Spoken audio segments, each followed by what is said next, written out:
डिब्रूगढ़ के पश्चिम बांसवाड़ी में तनावपूर्ण स्थिति, मौके पर पहुंची पुलिस।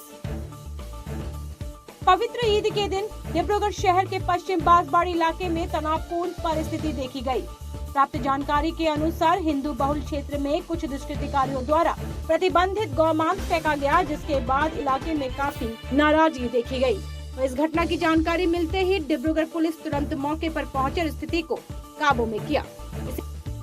इसी बीच स्थानीय लोगों का कहना है कि इससे पहले भी इस इलाके में इस तरह की घटनाएं घट चुकी है। लोगों में काफी आक्रोश और नाराजगी देखी गई है। फिलहाल डिब्रूगढ़ पुलिस ने मौके पर उपस्थित होकर कार्रवाई शुरू कर दी है। মানে কালি ছট পূজা আছিলে, সেইকাৰণে সি ইয়াত ঝাৰু মাৰিছিলে। তাৰপিছত চালে একো নাই, তাৰ আধা মান পিছত আহি দেখে ইয়াত মাংস পেলাই আছে, গৰু মাংস।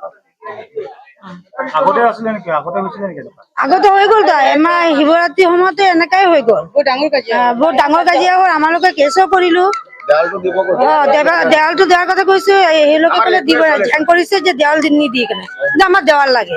দেৱাল আমাৰ সদায় এনেকা নহ'ব, সেইকাৰণে আমাৰ দেৱালেই লাগে। তেতিয়া মানে গেটৰ ওচৰত দেখিলো যে গেটটো খুলি চাইছো, ইয়াত আছে গৰু মাংসটো।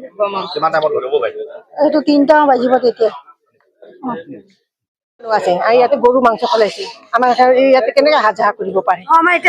মীমাংসা লাগে, আমাৰ 3 বাজিতে দেখি মন্দিৰ আছে, শিৱ মন্দির। আর ইয়াতে ছট পূজা আছে, কালি সব চাপা টাপা করেছে।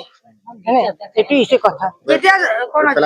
হ্যাঁ, ফেলাতে গেছে, কোন ফেলাইছে দেখা নাই, কিন্তু উঠি কিনা দেখেছি ইয়াতে সব ফেলানো আছে।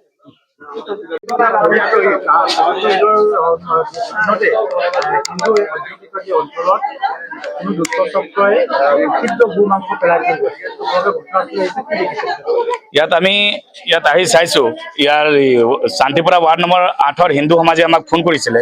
ইয়াত চাইছো গৰু মাংসৰ টুকুৰা ইয়াত পেলাই থোৱা চাইছো।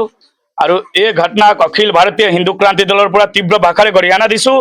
আৰু আজি আমি কোনো ইছলাম বিৰোধী নহয়, তেওঁলোকৰ ঈদ আছে, ঈদ পালন কৰক, কিন্তু ঈদৰ দিনত এনেকে হিন্দু অঞ্চলত গৰুক কাটি মেলি এনেকে হিন্দু অঞ্চলত পেলাব, এইটো আমি কোনো কাৰণতে এইটো গ্ৰহণযোগ্য নহয়। অসমৰ মুখ্যমন্ত্ৰী হিমন্ত বিশ্ব শৰ্মাক আমি আহ্বান কৰিছো, যিটো দেশত গৌ মাতা বুলি কোৱা হয়, সেইটো দেশত হিন্দু অঞ্চলত কোনোবা গৰু মাতাক এনেকে কাটি যদি পেলাই থাকে আমি সহ্য নকৰো। অতি সোনকালে ডিব্ৰুগড় পুলিচ প্ৰশাসন, জিলা প্ৰশাসন ইয়াৰ উচিত তদন্ত কৰিব লাগে।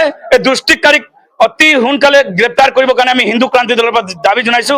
আৰু এইটো অঞ্চলত প্ৰথম ঘটনা নহয়, আগতে এনেকুৱা মন্দিৰৰ ওপৰত আহি, শিৱ মন্দিৰৰ ওপৰত আহি এটেক কৰিছিলে, সেইটোও গম পাওঁ। আৰু হিন্দু সংগঠন মানে কাৰো বিৰোধী নহয়, ইয়াৰ মানুহ ফোন কৰিছিলে, আমি আহিছিলো। আৰু ঈদৰ দিনা ঈদ পালন কৰক, আমি ঈদৰ বিৰোধী নহয়, কিন্তু যদি ঈদৰ দিনত কোনোবা দুষ্ট চক্ৰই হিন্দু অঞ্চলত যদি গৰু মাংস এনেকে পেলাই থাকে কাটি, এইটো আমি সহ্যও নকৰো। ভাৰত মাতা কি জয়, জয় Assam, Vande Mataram. News desk report, breaking fast समाचार।